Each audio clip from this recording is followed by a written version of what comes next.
Thank you. SJC-11250, Massachusetts Community College Council versus Massachusetts Board of Higher Education.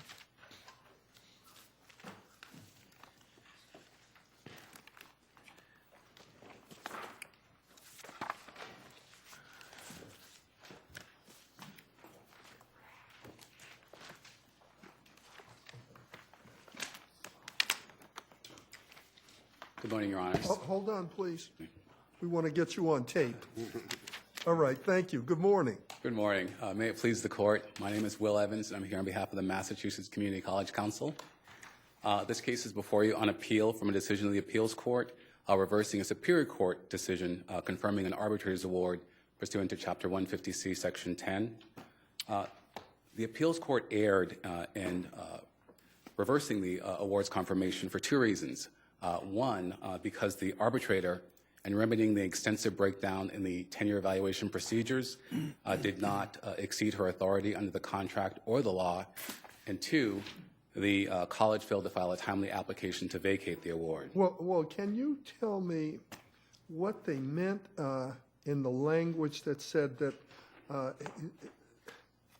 these issues were subject to arbitration but were not binding? What's that "but not binding" mean, other than "but not binding"? With respect to that provision in the party's contract, it specifically says that the granting or the failure to grant tenure shall be arbitrable, but that any award is not binding. So there are only two circumstances upon which the parties have stipulated that under these circumstances we can go to arbitration, but that the arbitrator's award will not be binding, and that is with respect to a granting or a failure to grant tenure. But that, I mean, isn't that what he was grieving, was the denial of tenure? No, Your Honor. The issue before the arbitrator was the manner in which Professor Acevedo was reviewed. It was broader. It seemed to me the question listed something broader than just the manner.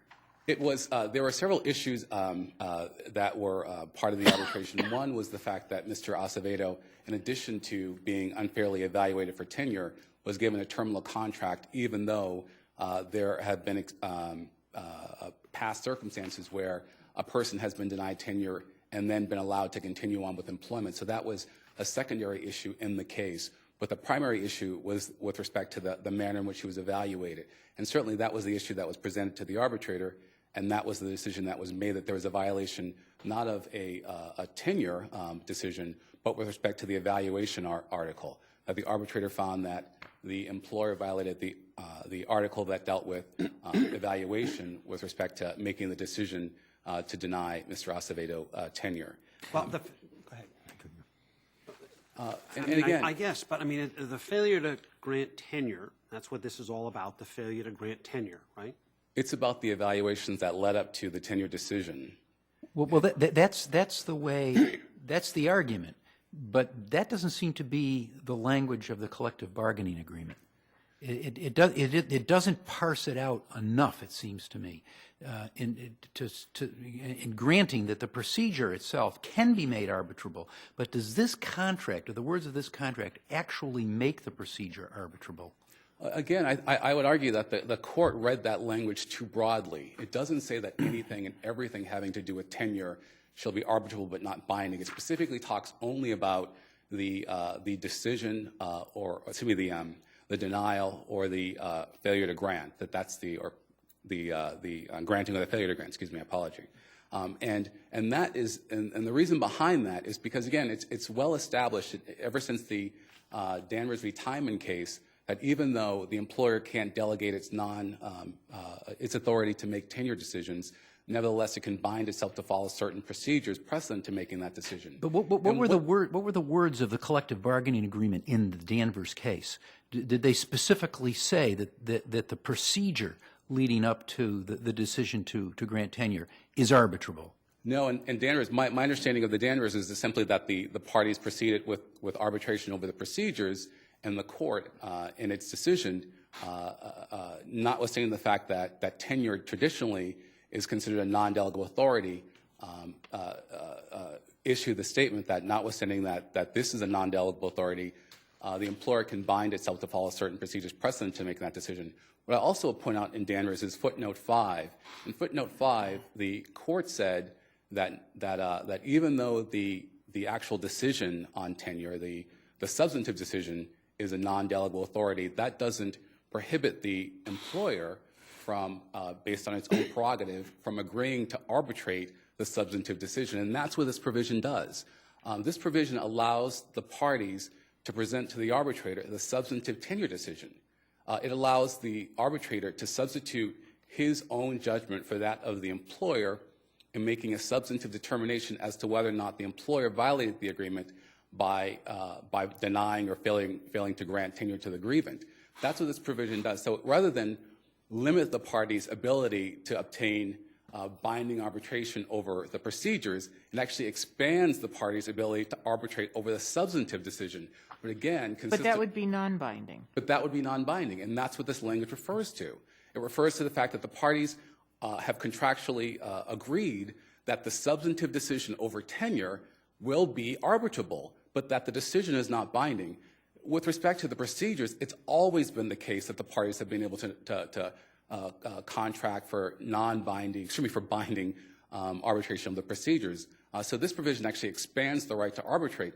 Otherwise, if the parties didn't have this provision here, the employer can simply just file a stay of arbitration with respect to any tenure decision, that it would otherwise be non-arbitrable, that they can get a stay of arbitration, but for the fact that they've agreed to arbitrate over the substantive decision. Now, if he had been fired as opposed to been denied tenure, we'd be under Article 10, Section E, correct? Sorry. As opposed to Section F.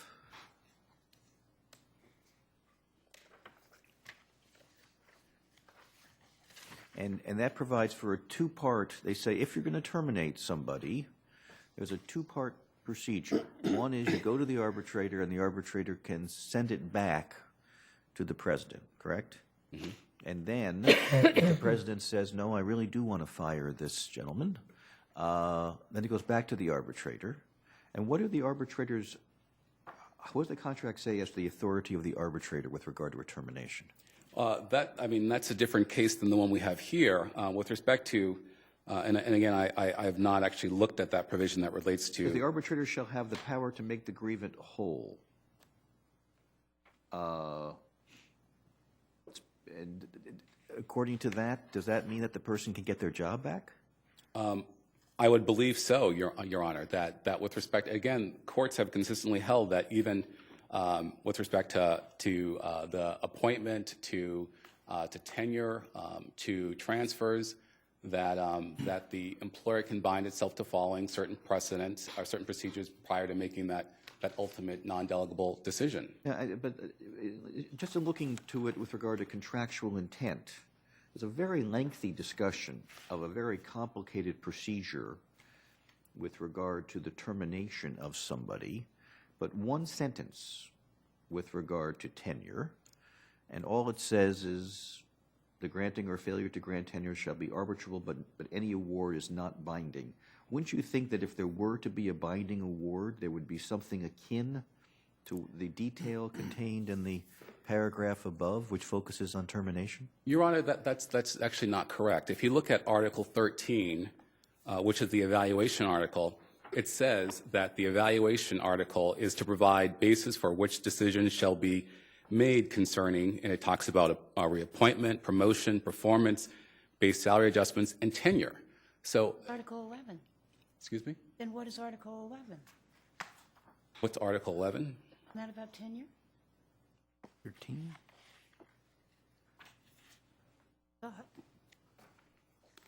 Article 11 is about appointments. Article 11 is about appointments, and Article 13 is about evaluations. And the Article 13, which is what the union cited as the article that the employer violated, specifically says that Article 13 is to be used in making decisions about tenure. And that's what the arbitrator found a violation of, that to the extent that the employer failed to follow the criteria that's listed in the evaluation article, that was a violation of the parties' agreement. Well, 11 .03 does specifically deal with tenure.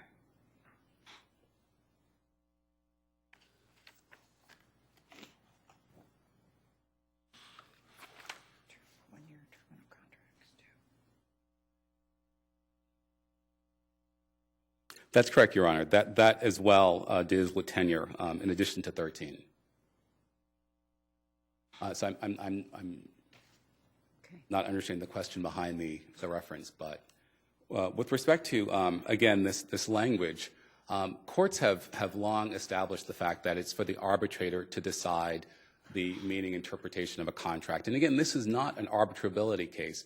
And I understand that, that with respect to arbitrability, courts may look into a contract to determine whether or not the parties have agreed to arbitrate an issue. But there's no dispute here that the parties have agreed to arbitrate over both the substantive tenure decision as well as the procedures that led up to the decision. That this is not an arbitrability case, it's one about remedy and the authority of the arbitrator. But the arbitrator didn't decide that this is a binding decision. He just issued an award. I mean, I think it was. Again, 150C doesn't use the word binding, nor does it require the arbitrator to do so. I mean, it's pretty clear from the arbitrator's order that it was the intent that the employer engage in certain actions, that it reinstate Professor Acevedo to his former position, that it reevaluate him for tenure without the procedural defects. There's nothing there's nothing ambiguous or unclear about that order. Well, but I mean, if she understood it to be non-binding, she'd issue exactly the same order and say, this is what I think should happen. And it's non-binding, but hopefully the school will revisit it based on my very thoughtful opinion. But again, the arbitrator didn't say this is what the employer should do. It used the word shall. And to the extent that the employer on its own decided that it wasn't going to comply based on its own interpretation of the contract, not the arbitrator's, then it did so at its own peril. But Mr. Evans, at least the, excuse me, the board argues that they went, I'm just looking at their brief, the college proceeded to arbitration, emphasizing at the outset that the award would not be binding. Was that in fact the case? Was that the position taken by the college before the arbitrator? No, Your Honor. In fact, if you look at the award, it specifically has the reference, and the reference that the arbitrator was given was, did the college violate the contract in the manner in which it evaluated Professor Acevedo for tenure, and if so, what shall be the remedy? So the parties asked the arbitrator for a remedy. It didn't ask for an opinion. It didn't ask for advice. It's it the asked same, for. but that sort of gets back to Justice. That gets back to the question whether was it discussed about binding versus non-binding before the arbitrator? It was not, Your Honor. It was an opening statement. Reference was made by the college to that provision in the contract. Article 10. Article 10 FC, the language about the award being that the granting or failure to grant tenure should be binding but not arbitrable, arbitrable but not binding, that there was reference made to that, and certainly we cited that as well as being relevant to the arbitrator's decision, because again, we were not seeking from the arbitrator a decision on the substantive tenure decision. We were not looking for the arbitrator to determine whether or not Professor Acevedo should or should not have been granted tenure. That article goes to the arbitrator's the extent or the authority of his ability to address the party's issues. And so we were not seeking to get an award on the substantive tenure decision. And that's what certainly that was the union's understanding of why the employer raised that we were not looking to get a substantive determination, but only a determination on the procedures. Yeah, but that sounds like a defense lawyer in a criminal case saying, we're not here to vacate my client's conviction. We're here simply to evaluate whether it was a fair trial. I mean,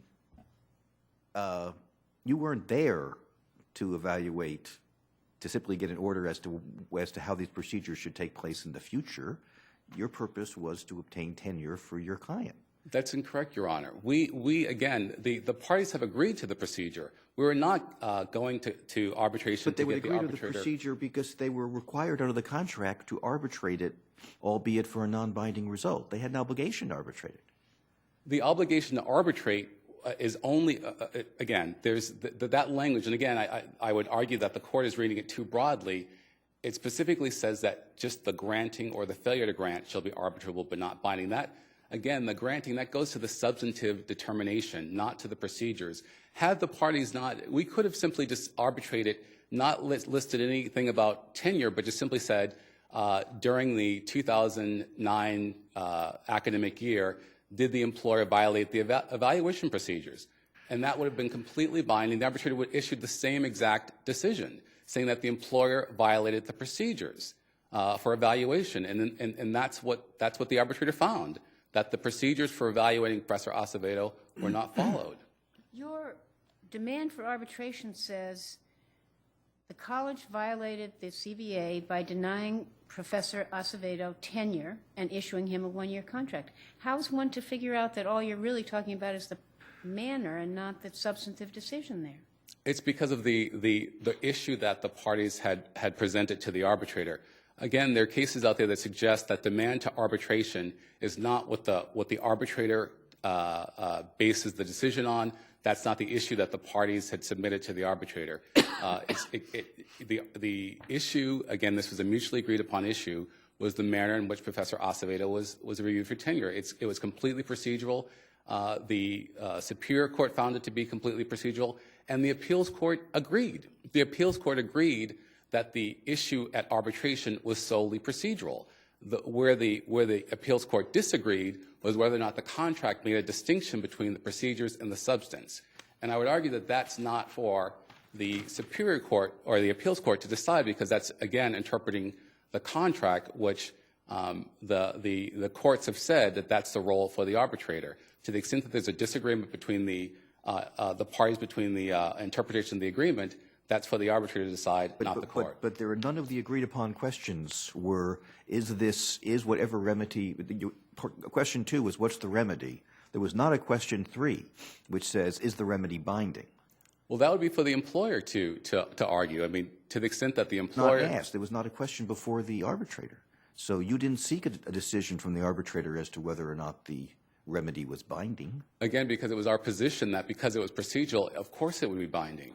That just as arbitrability is an affirmative defense, to the extent that the employer is relying on its argument that this is a non-binding award, then it had the obligation to raise the issue with the arbitrator, not the union. Mr. Evans, we have to leave it there. Thank you. Well, thank you.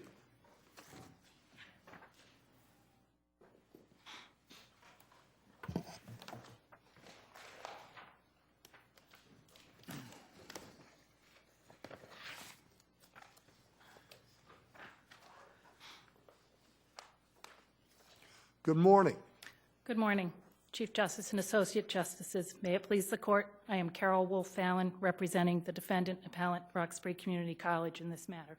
The parties agreed to express language limiting arbitrability concerning the granting or failure to grant tenure. Well, you do agree, though, that that's Article 10, but isn't there, do you say that that the manner in which tenure is reached is not subject to binding arbitration? You think that's covered by Article 10, or is it covered by Articles 11 and 13? 10.06, the granting or failure to grant tenure is the entire tenure review process.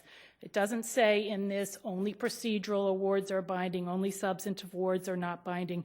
The phrase, the granting or failure to grant tenure, could not logically mean anything other than expressly written by the court. Well, then why, when this matter was before arbitration, why wasn't it made clearer what your position was? If you look at record appendix on page 310, the first thing, the granting or failure to grant tenure under the contract is arbitrable, but any award is not binding.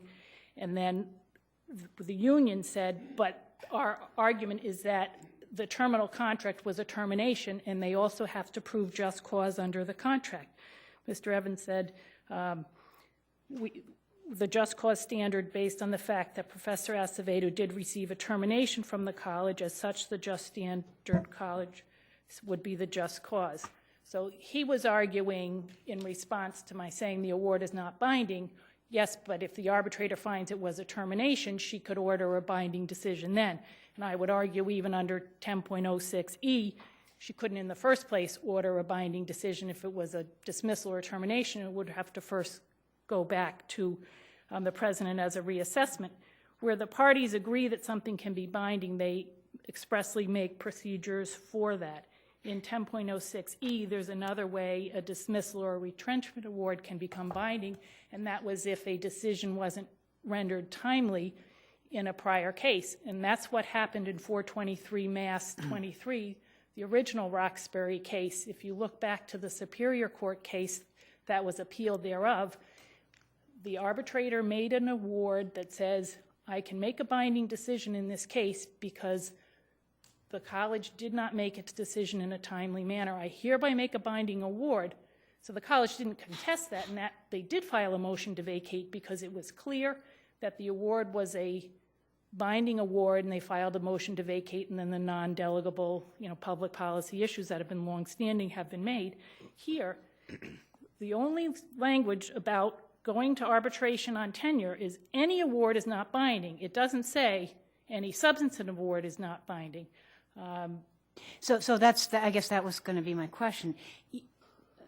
If I hear you correctly, you're saying, yes, I understand theoretically there is a decision between, there's a difference between a decision that is non-delegable, but procedures reaching that decision can be arbitrable. As a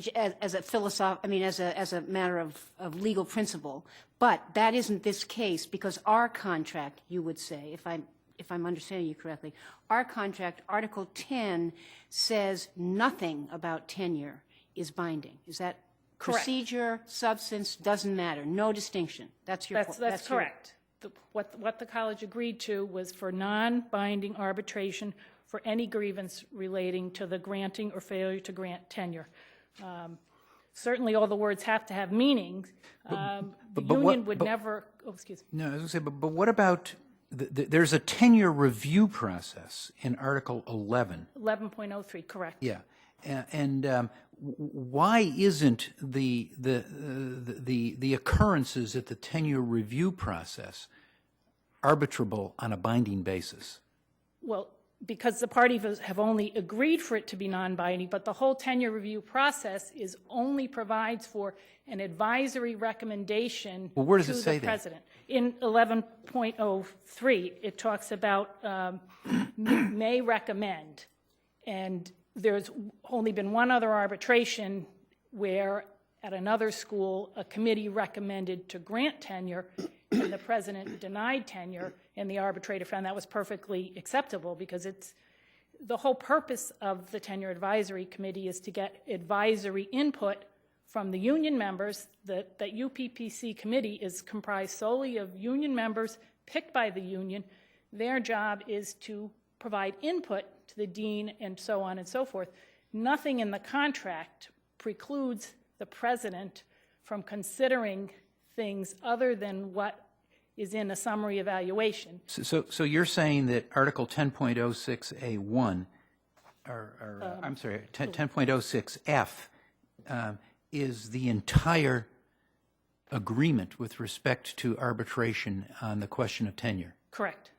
And is your position then that if the college were to simply ignore all of the procedures with regard to tenure, that there is no remedy? I think if the college refused to convene a committee, there would probably be a remedy, and you could go to the labor board. You say, we're required to go to arbitration, but that's not, you're required to hold a tenure advisory committee.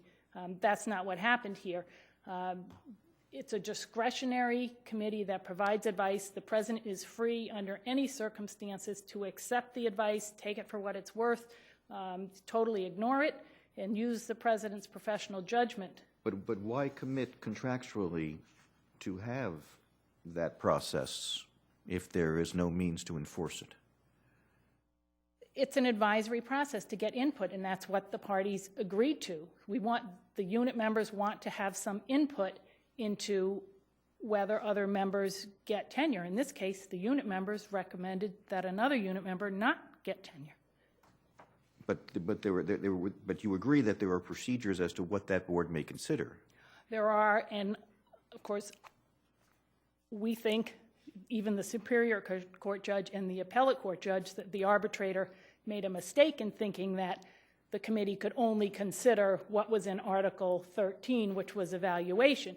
So obviously, if what the arbitrator had found was something that might have changed the president's mind, they may have reconsidered it. The contract doesn't even require it to be sent back for reassessment, as in a dismissal or retrenchment. It's a non-binding, any award is not binding.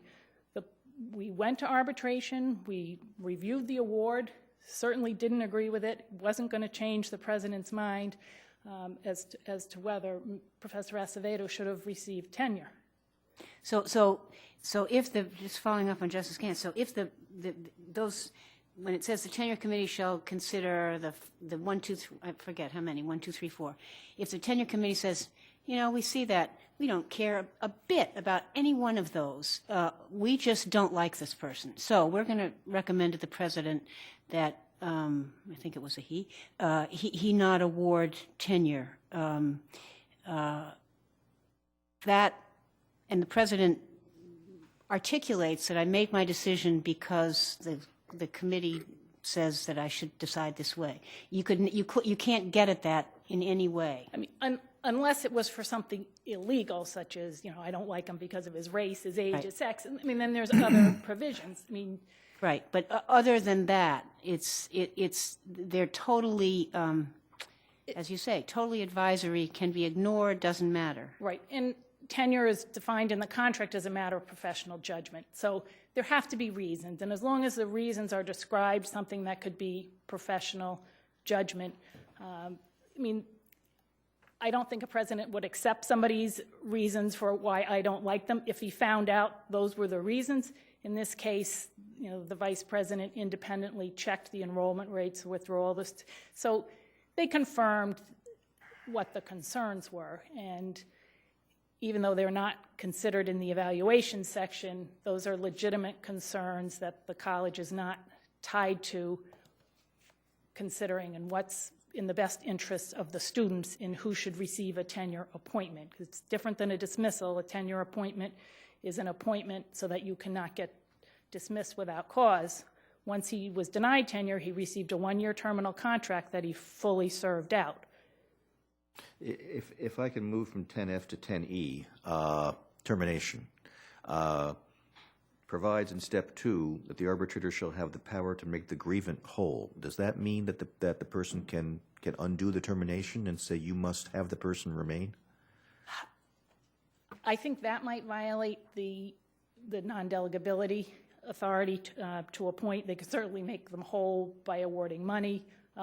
Certainly if there was a reassessment and they felt that they should, I think only if it was cases where there was discrimination might there be any type of reappointment that might not violate the non-delegability. It would generally be an award of damages if somebody was Well, if it wrongly wasn't, denied. it wouldn't violate it if it, as you say, it's non-binding and upon review, the president says, you know, the arbitrator was right.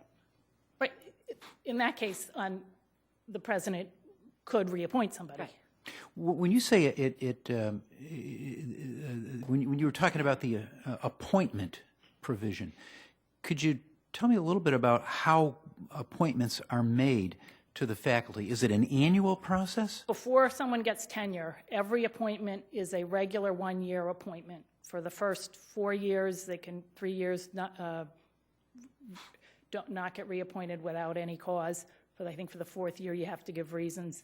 But it's every year is a 1-year appointment. Okay. There's no multiple appointments. So the person's been working there for 4 years, 5 years, and the president of the college or whoever makes the appointment says, I'm not going to reappoint you for the following reasons. Is that effectively a termination that's arbitrable? Not in the first, definitely not in the first 4 years. Yeah. We're talking 6-7 years down. Well, after 6 years, you can get tenure. So then, What if you don't get tenure? if you don't get tenure, you get the terminal contract, and that by its nature is, So you can't continue to get reappointed year by year after 6 years if No. you don't get tenure? years ago, there was provisions for multiple year contracts. They're no longer in the contracts. Okay. Now, I gather that according to the award issued, even if he were again to be denied tenure, he'd still get a one-year terminal contract, according to the award. According to the award, if, yeah. But I mean, separately, no arbitrator can award reinstatement, and there's already the appointments, the case law on that from 423. Right, well, that's my question. I mean, apart 23. from her order with regard to do it again with regard to tenure, effectively, the We'd get a award second is that you have to bring this person back for at least for 1 year for that terminal period. At least 2 years. It would end up being 2 years. Because 1 year's already been done. 1 year he's reinstated, and you get a new tenure committee, and then if the recommendation is no tenure, then he has another terminal I see. contract. Okay, so basically, the effect of this award is essentially to order the college to rehire this person for no less than 2 years. Yes, correct.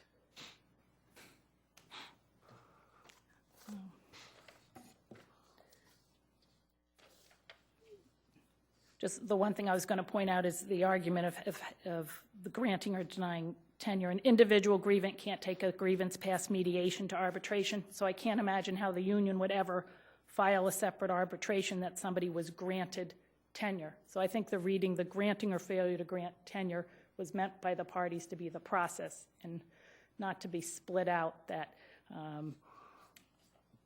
we agreed to anything where the arbitration was only the actual decision of granting or denying tenure. In those cases where our court and the appeals court has recognized that arbitration of the tenure granting process can, by agreement, be binding, what has been the language in those contracts? Do you know? Well, it was not the same as what we have here, because in those cases say if they agree and further agree to be bound, and that's not the case here. This language is very clear that says any award is not binding. It doesn't say any substantive award is not binding. I think this language is explicitly clear that, yes, we're agreeing to go to arbitration. It's advisory arbitration. If you look at the amicus brief from UMass, they have some good sites as to defining non-binding advisory arbitration. It's a well-established, but not so common. It is common in things like tenure. So there are no cases on non-binding arbitration in Massachusetts. I did cite the one Dow Corning case, which was a federal case under the similar statutes that the award had to be binding in order for it to be confirmed, which would be the same argument that we had here, that the statutory process for confirming award is only available for awards where the party agreed to be bound. You can't confirm an award where the parties only agreed for it to be non-binding. Thank you, counsel. Thank you. We'll take a brief recess.